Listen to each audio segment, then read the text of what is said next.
Aldridge from Irreverent Warrior. So welcome, Brandon. We appreciate you being here.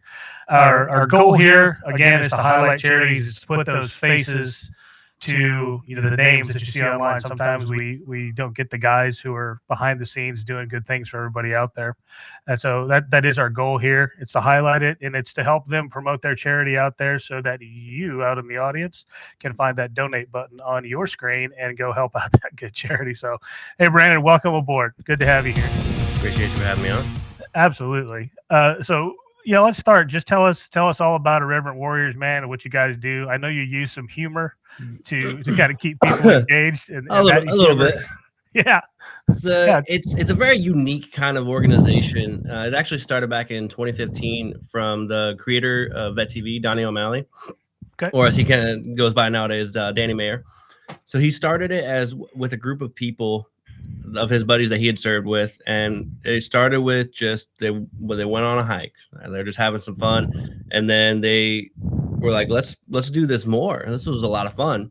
And he kind of started to realize that regardless of what a lot of the guys had gone through, they were able to laugh. He had seen a guy in Wounded Warriors that I think he had gotten his legs blown off in combat, and he was on top of another dude while they were wrestling, and I don't remember 100% what he said, but he said some dark stuff, and it was hilarious. And at the end of it, they were both just laughing, and he was like, "That's the key, is humor." And so he started doing this, and it started going all around the country, more hikes popping up. And the first couple of years was kind of rough. He started to realize that we needed to start kind of regulating it a little bit. And I would say around 2018, 2019 is when we truly started to become like business up top and party down below. So we're a more professional organization, but when we're with each other, if you're not veteran, you just won't get it, honestly. You're the mullet of charities. It's 100% unique because it's so niche. Like we don't allow non-veterans or active duty to participate in the hikes. We have anyone that's civilian or that's never served. They're allowed to volunteer, but they're not allowed to be on the hike element. That way, everybody that's on the hike or any of the events that we have, they're able to feel that comfortability. That way, everyone they meet there has some level of understanding, whether it would be hell, it could have been just boot camp that they had, some type of organization that they served with them together. They were overseas at the same time. They did the same. All the Marines do the same damn thing every day. Like Navy, a ship. Everyone knows that terrible leader. Like they have something in common, and they're able to have that camaraderie that they miss from the military. About the only thing that really anybody misses is the people that you're in the shitty situations with. Not the shooting situations. Right. The funny thing, man, is we talk a lot about this. When I left the military in 2017, I left the only home I ever knew, kind of the center of the universe, Fort Bragg, and moved out here to San Antonio. And you really do lose your tribe. It's like 100%. The first couple months, you banter back and forth. The same bullshit happens, but that always happens. And then after a year, man, you either find a new tribe or you don't. And I think it's really important to stay connected with that tribe, especially as a humor goes. That team room banter. I mean, on a ship, I'm sure it's the same as it is in a team room or a squad bay or anything else. Hell, I wouldn't know. I've spent most of my time with the Marines. I've been on a ship one time, and it was with them. 13 years. I'm a sand sailor. Have you developed a taste for crayons over the years, or is that just a little bit? Yeah, they taste pretty good. Today's actually National Crayon Day. Now to speak of it. We love to banter back and forth. I've worked with a lot of SEAL platoons in the past, and some MARSOC debts, and at the end of the day, man, it seems like we're all kind of cut from that same fabric, and one joke carries over, and none of them are new, dude. They're all old. And even the branch rivalry, because it's a lot of things that we have at the events. Tug of war is a big one where they'll do the different branches, and we've always got that branch rivalry. We always hate the Air Force the most because they got the best lives. But like at the end of the day, we've all got each other's backs at that hike, and wouldn't let someone that's like never served talk shit to them. People pay a ton of money for the, what they call team building exercises. Mm-hmm. It's like if Jesus, you can make an entire business out of just having fun, which is actually really cool. And a lot of good charities do stuff like that. And so I'm glad you guys incorporate humor into the things that you do. I think it just makes people a lot more comfortable with being involved with volunteering or just getting out there and into the outdoors where it seems like we forgot our place. 100%. And that's the core of our organization. Like if we're not having a good time, then we may be having a serious time, but we're having that moment of connection. Humor is how we break that awkwardness. And plus, when you're in silkies and short shorts, ranger panties, whatever you may call them, it's kind of hard to not be vulnerable, right? Yeah, for sure. And it's kind of hard not to make fun of people too. Yeah, and that's usually how it starts. Someone walks up, and like, "Hey, what's going on, dickhead?" And then you're hugging by the end of it, crying, having a great time. Like, bro, what are you smuggling there? See, I would not be smuggling anything. That's the fun part. So, we talked a little bit about what really differentiates you guys from other charities. Is it really the humor, or what sets you apart from so many other vendor charities? I would actually say 100% the humor is the type of humor that we have, and that we keep it within ourselves. Like no one else is doing what we're doing. Having that dark humor, and I mean, we're not for everybody, right? But the thing that separates us apart is that we're doing the mission. We're not saying, "Hey, we're doing all these things that we're raising money, we're raising awareness." We say, "Fuck awareness. We're pretty aware of it. This is prevention." And how you prevent it is by getting that connection, getting that person out of their hole, their isolation for one day at least, at a minimum, and to get those connections, to be able to get out of the house more. And no one else it seems, very few, I would say, it seems, are doing that, and all across the country. We've got like over 65,000 veterans that we've had participate in these events, and we're literally worldwide now. We've had some in Puerto Rico already this year. We had France, Germany, London last year. We've got all the same things going on again this year. No one else is doing that. So you guys are multinational, not just the U.S., right? Yeah, now we are. That's really cool. And I think it's really interesting if you spend some time with the Aussies or the English or the French, that humor is the same in every service, man. It is. It's dark and it's different. And if you're a civilian and you're kind of standing on the outside looking, I mean, I'm a civilian now too, but when you're looking from the outside in, it's just like people kind of shrug their shoulders and walk away. They're like, I don't get it. 100%. I mean, I'm a mental health technician myself for the Navy, and I've talked with docs before. And when I was greenside seeing Marines, the things that some of the Marines will tell me, like, oh, they just want to, they're upset that they can't kill somebody. Now, if you say that in a non-military setting, you're going to get committed 100%. For us, we're like, all right, now, other than the enemy, no one in your command, right? And they're like, there's this one dude that's like a super douchebag. If he were to die in combat, I wouldn't mind. And then he's like, as long as it's not, you're not doing it, right? They're like, yeah, no, I'm not gonna do it. And then we're good. You can't have that conversation outside of the military and it'd be considered normal. Those kinds of things, when you say them out loud in public, it's just like, ooh. Especially nowadays, we're in a PC world. Yeah. Every generation says about the one before, oh my God, they're weak, blah, blah, blah, blah. That's nothing new, right?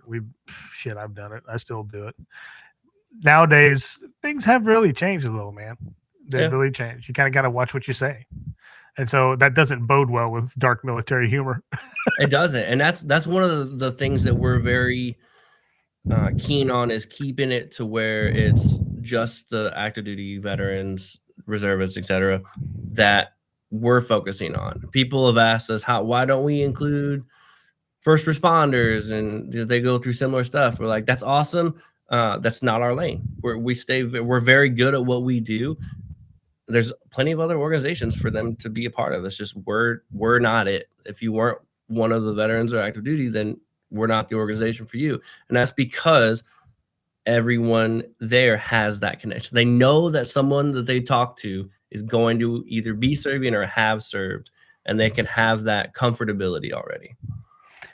So what drives you to do what you do? I'm going to suspect I know the answer because you're a corpsman, but what drives you personally in doing it? For me, I actually got started in the organization around, I think, 2018. It was when I first contacted them. I was stationed at a hospital up in Chicago where like Navy boot camp is. So it's actually a VA combination with like a military hospital. It's pretty strange. And coming from Greenside right after that, I was probably the closest to being a civilian there that I could have felt without getting out of the military. And I absolutely despised it. And also working for basically the VA in mental health, mind you, that I was incredibly frustrated and upset with the things that I was seeing, and also being forced to do behind the scenes that weren't helping the veterans, let alone the active duty personnel. And I had read Donnie's book, and I was a huge fan of Vet TV, and I had heard about the Silky Sykes and his videos. And I was like, there's got to be one here. Right? This is a big city. There has to be one here. And there wasn't. So I contacted them. Hey, what do we got to, what's got to go on to get a hike here? And they're like, oh, they're volunteer run. I said, well, hell, I'll put it on. That may have been a mistake at the beginning because I had no idea what I was doing. And I don't recommend having your first hike being attended, also the first hike that you coordinated, but it was a phenomenal experience. And it's a family. The magic that happens at an Irreverent Warriors event, you truly can explain fully without having experienced it. And once you experience it, you truly understand like the true connection. And one of the best moments that happened to me at that hike was there was a Vietnam veteran that said that he had never felt like he was more back in the fight than when he was in the military. He's like, I've never done anything really military related, and talked about my time in service since he left Vietnam. And he's like, I feel like I'm actually back in the fight now. And that was incredible to hear, that guy that is just kind of lived his life from Vietnam got drug out by one of the other Marines that they actually connected on a mental health unit, brought them out, and he had a great time. And he's done stuff with like Vet TV, and he's been to other hikes. And for me to continue doing that, having the stress of doing it sucked, but seeing how the impact of everybody was afterwards and during the hike was 100% what kept me going. And then my own personal connections that I have with everyone at these events, and then with the leadership is a clique family within itself. Like it's a family within a family, because we're the ones year after year doing the stuff to put on the events. So we see each other a lot and put the time into the organization. And then now I kind of step back from doing like event planning in itself, and I've been a part of the social media team and manage a Discord and gaming section. And it's a lot easier for me because it's kind of more of my realm of things and knowledge. But I've never put more time into something that's not actual work like I have for Reverend Warriors, because it doesn't feel like a job to me. Yeah, that's the cool part, man. If you find something that you're passionate about and it's actually helping people, it's never, you never work a day, you know. That's the same old stuff my folks told me, like, hey, find something you like and be good at it, and you'll never work a day in your life. 100%. Still working on that one. I know the feeling. I'm still working on that one. Along the lines with your stories, man, I had the honor of I worked San Antonio Rodeo down here as a volunteer. And that's the most Texas thing you could have said. Yeah, man. We had World War II night, right? And so there was 2 pilots, actually 3 pilots there, you know, which had flown in 3 wars. And, you know, these dudes are like 82 years old. And it was just like they never stepped out of the Army. You know, they were in the Army Air Corps. Yeah. You know, the transition to the Air Force. But the jokes were the same, dude. And it was the exact really same. Cool. 92 years old, you know, God bless them, just hanging out. And they were It was like that was the best thing that could have ever happened to them, is to be hosted and recognized like that. I think we take that kind of thing for granted from that generation, man. They were talked about the things that they did, Significantly. And so it was really cool, man. I love talking to those old dudes. One of them hit on my wife. they've got some of the best stories, and I feel like some of them say it so nonchalantly. Yeah. And the funny thing is, one of the guys had, he had his ribbons on his lapel, and one of the ribbons had a 32 on it, and I just happened to know that ribbon is an air medal, and I said, "Is that a 32 on that air medal?" And he said, "Yeah, I couldn't find the 33rd and 34th one on my DD 214, and so I don't wear them." I'm like, "Wow, 34 air medals." And it was just like, I can't even imagine. He was a chicken hawk pilot in Vietnam, flying missions for SOG in places that officially nobody went. Phenomenal dude, just a great guy. No one's ever been there. We didn't have anything to do with this. Yeah. Saw nothing, hear nothing. Yeah, and honestly, a lot of those missions just got declassified not too long ago. So it was a real honor to talk to those guys. Just really cool. So let me ask you about the challenges. What kind of challenges have you experienced doing what you guys are doing right now? Finding a quality set of volunteers is one. The ones that stick around typically stick around a lot, because that's the downside of a nonprofit and being 99% just fully volunteer. Like, no, I think 2 people get paid in the organization now. That's like the COO and the president, and it's not a whole lot. I think it's a little bit more now, because one, it does 100%. They do the organization like 100% of the time. But I remember in the very beginning, it was basically just to reimburse them from going to so many hikes and different events to make sure that everything was going well. And the president, everyone calls her Mama Bear. It's Cindy McNally. She's phenomenal. Without her and Nate, who's the COO, the organization, I truly feel, would not be where it's at. But that's one of the main things, is getting people that are like them to put the work in and do it. Like, as much as I love some of my friends from the organization, I wouldn't necessarily have them as a volunteer or put a lot of responsibility on them, because people got their own lives. And with the volunteer work outside of your own work, it's a lot to ask for. So we get it, and we don't get truly upset. But finding the people to do that with, hell, finding the time to do it myself, that's a huge part of it. When I was coordinating the events, just different things with the city, you got to get all types of permits. You got to contact a lot of different people. Nothing ever goes perfectly. You got to coordinate with bathrooms, police, just a whole amount of things. And then you got to think, you're dealing with veterans. Everything can go wrong in an instant. Right. Because we are what we are. These motherfuckers need rules. we are the organization that we are for a reason, but it's a hard group to corral in. We have a saying that irreverence without respect just means that you're being a douchebag. Love it. I think a lot of people think that nonprofits are like free and there's no expenses. Nonprofits are businesses too. It's just a different form, and it takes a hell of a lot of good people to run one on the volunteer side of town. And the people that are paid, there's it seems like to me nonprofits are measured by how much of their income goes to whatever projects they're doing.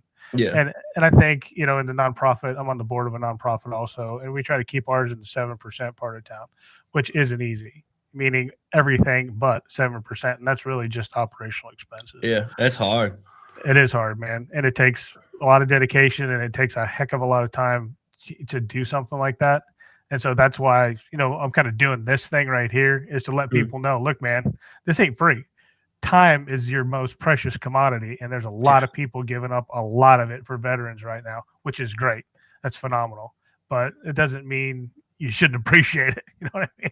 Significantly. And each year it's interesting it's so crazy to see how much things change and things grow from just when I started being a part of the organization and going to the first leadership conference. There was, I don't know, 20 of us. And now this last year's conference, we had probably like 200 people. Wow. Like it's insane to see how much we've grown because we're able to have that professionalism. We're bringing more people together, and then those people have more skill sets and connections that can hook us up to meet different people and businesses and everything. And we're becoming more legitimized to where businesses aren't just seeing us as that's just a bunch of veterans having a party on the boardwalk. They're seeing the impact. Our documentary, The Hike Back, is actually the perfect representation of that. It's not available for public viewing yet. We're still having private showings, and it just finished, I believe, last year doing best in show for 3 or 4 different film festivals. Cool. I think our plan is sometime this year, that I'm hoping anyways, that we're gonna try to get it on some type of streaming service, but it's not available yet. But I recommend viewing that when it's available. If you're ever on the fence about it, if you want to know more, if you're a civilian and you see a group of shorted veterans laughing, having a great time on the side of the road, walking past you, and you're like, the hell is going on here? Right. It's a perfect representation. It's probably one of the only things that's made me cry in a long time, and also laugh my ass off at the same hour and a half. That's cool. We look forward to seeing it, man. You guys gonna put it out on all your socials and link to it and all that good stuff? Oh, significantly, absolutely. Cool. Hey, we're happy to advertise in any way, shape, or form that we can for you guys. Tell me a little bit about your work with suicide prevention, man. I think that's one of the things that we all overlap on here, trying to do right for the community. And that's the organization. Our mission is the suicide prevention. So we're getting that person out there. We're getting them to the hike. So they're putting that gun back on safe. They're putting it back on the counter. They're like, the amount of times that I've heard stories of people, they're like, I had a plan. This was going to be it. Next Thursday, that was it. My boy wanted me to come to this hike, and it changed everything. Like them getting that connection, having those laughs, being able to be that dark self where we have those inappropriate jokes that you have to suppress everywhere else. You can't joke about that stuff. Hell, we joke about suicide at the events because a good portion of the people have been through it. And it's just like medical people have very dark sense of humor. Military medical has really, really dark senses of humor.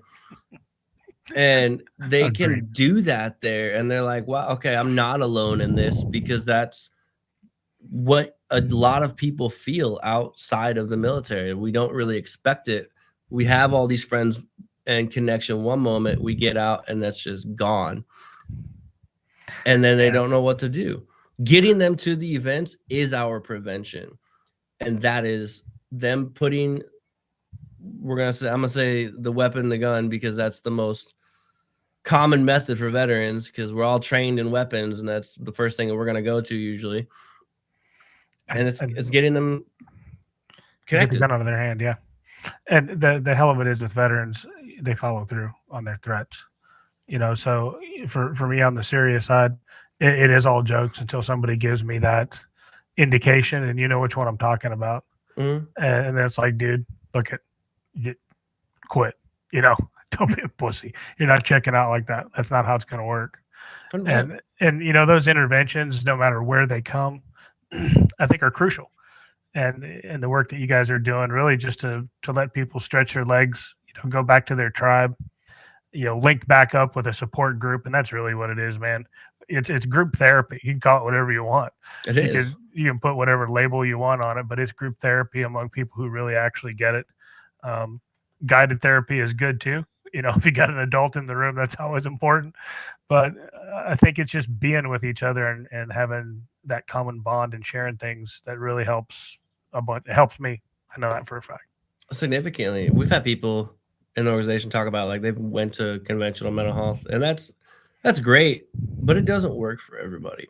And in the veteran, especially when you don't have a veteran provider or therapist, it can almost be more depressing to go to them. And if you're in like a group setting, one of our guys had said that he'd been going to mental health. He went to these group sessions, and he was more depressed going to these sessions until he went to his first event with the Reverend Warriors. And he's like, this is it. This is right here. I'm able to feel welcome. I feel like I have people again, because we all want to feel wanted and have a connection with somebody. Even the introverts like myself that play video games 90% of the day when I'm not working or doing Reverend Warrior stuff, I save up all of my energy to be with those people, because that's the connection that I desire, and that's the connection that I need. The funny thing, man, is I don't know how COVID affected you guys, but I think the isolation of that, what I thought was the isolation, is really where the video game community kind of stepped up and kept that tribal relationship going. I got a 16-year-old who's an avid gamer, and I couldn't believe how connected that he stayed throughout the whole COVID thing. It was like his friend network grew because everybody was at home and they were playing online when they should have been doing their schoolwork. But at the end of the day, I was actually deployed for all of that. I didn't even get the full experience that everybody else got. Yeah, which is, I mean, there was a lot of isolation, I think, that went on during that time. At least if you're an outside type of person, and the crackdown, whatever. But I like to look on the bright side, and so on the bright side of town, it did connect people technologically. A lot more people, became aware of things like Twitch. A guy like me, look, man, I'm a 52-year-old man. Me and Twitch. If it wasn't for Nick introducing the technology to me, it's like I don't think I'd be hanging out on Twitch. But there's a lot of good stuff and a lot of good content here. So here I am, man, trying to fit in. You're not the oldest gamer that I've met. I'm pretty damn close, though. I think the oldest gamer that is in the other organization I'm part of, they think his name is literally too old to game, and I think he's in his like mid 60s. I think he's like 64, 65. I got one of my SF brothers on Twitch the other day. He's got a pretty successful channel out there where he gets on and plays. And I was talking to my son about it the other day. I'm like, hey man, let's do a live stream together.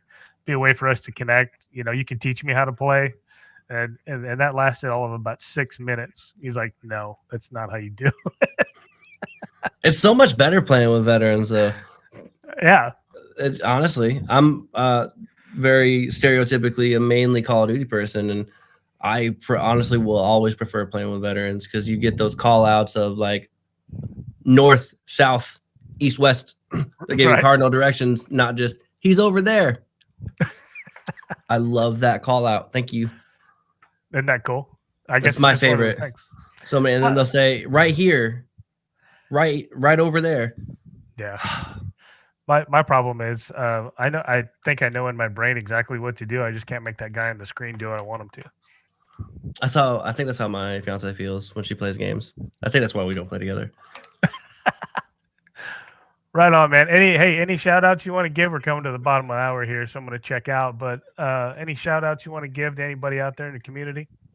In the community, I'll shout out another organization that Reverend Warriors has worked with, and that's going to be Regiment. Since I'm a gamer nerd. Hey man, we're part of the Regiment too. If anybody out there watching, please go to reverendwarriors.com, find that donate button, smash it, and give until it hurts. it's all for a good cause. We're all out here trying to help each other out because nobody's coming for us, man. So the Oh, best we speaking can do of, is to help each other. Go ahead, man. all the events that they go to, speaking of, you're in San Antonio, they got one out there. They're all free. They have the donate option, but all of those events are free. None of them, like, you ain't got to be a PT god. You don't got to be taking the rucksack. It's not a fuck you hike. It's just a connection hike. If you don't even wear sandals and a t-shirt, by all means. Cool, man. I'll be looking for it. We'll stay in touch. Ring me up when you're coming to San Antonio. I'm happy to throw on a little. I ain't humping a 100-pound ruck no more, man. But I'll throw on a knapsack and go for a walk with you. Exactly. Like, put on like my backpack's got some water and snacks. That's it. That's what I'm talking about. Chilling. All right, bro. Hey, we appreciate you going on. I'm going to close up the channel here. Absolutely. Give a few shout outs of my own. Check out withthem.vet or .co. We're building a pretty good game over there. We're proud of. Go check out our Indiegogo campaign. Smash that donate button. Get in on the reward. Top reward is a weekend with us, gentlemen. Weekend with us. Also, check out Nick Donarski's Dev Diaries, 11 o'clock on Wednesday nights. Watch Nick build the game. So, Brandon, hey, thanks, man. Appreciate you coming on tonight. Appreciate you having me. Let's keep in contact, man. We're all in it for the same cause. Absolutely. All right. Take care, brothers. We'll see you soon. You as well. And with that, I will see you next week. I'm hunting down another guest.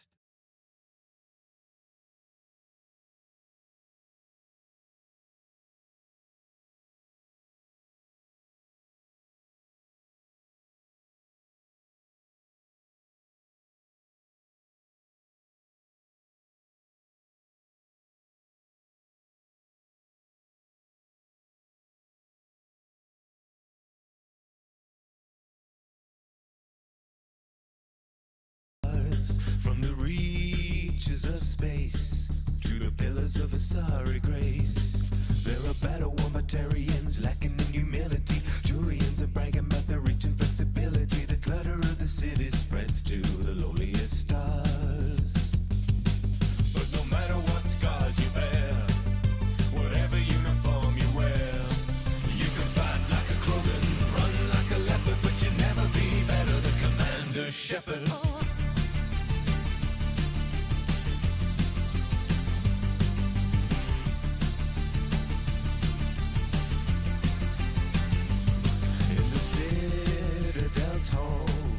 Inside the shining walls, hear the stories from Earth. Fighters want to prove their worth. Solarian science, smothered in idiom, about to stimulate and scanning for iridium. But one tale holds every mind enthralled. 'Cause no matter what scars you bear, whatever uniform you wear, you can fight like a Krogan, run like a leopard, but you'll never be better than Commander Shepard.